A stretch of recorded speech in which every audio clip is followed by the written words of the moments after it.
Жүр досым чай içебиз деп киргизе бербеш керек. Эгер сен исламды шариятты кармасаң, эркектер, досуңарды эгерде киргизе турган болсоңор, үйгө азыр туруп тура десеңер да аялыңа барасың. Чай даярдап кой, растап кой. Коюп койбо жерге. Анан чайды коюп кой, мен өзүм куя берем, барып өз оокатыңды кыла бер дейсиң. Болду. И анан субханалла менен ошолор менен чогуу эркектер менен отуруп чай ичирип, чай берип үйүңө чакырсаң болот. Бирок субханалла досуң, же болсо досуңдун досу, ошол эмезде сен иниң деле, эгерде бой жетип калган болсо, өзүнүн жеңеси менен бир үйдө калганга болбойт.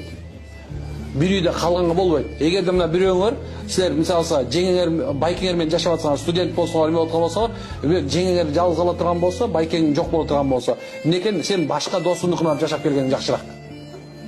Байкең жок болгон себебин. Байкең болгон болсо да байкеңе туура түшүндүрүшүң керек. Байкең мен өзүнчө квартира менен жашай берейин. Мына ушундай нерсени аябай караш керек. Кыргыздын менталитети жок, эмне болмок эле. Жок, дагы нерсе бар. Абдан чоң нерсе бар, субханалла. Sen bölөксүң, була бөлөк. Макулбу? Ушул нерсени мындай барьерди кармаш керек. Тем более момда бирөөнүн досу эле, бирөөнүн үйүнө жашап алышы, это вообще бул невежество да.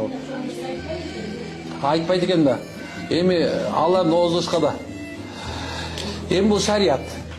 Анан эми некен аялдардын укугу ушунча деңгээлде корголгон. Эч качан субханалла бирөөнүн аркасынан же ошондой жанакындай калтырып коюу мүмкүн эмес.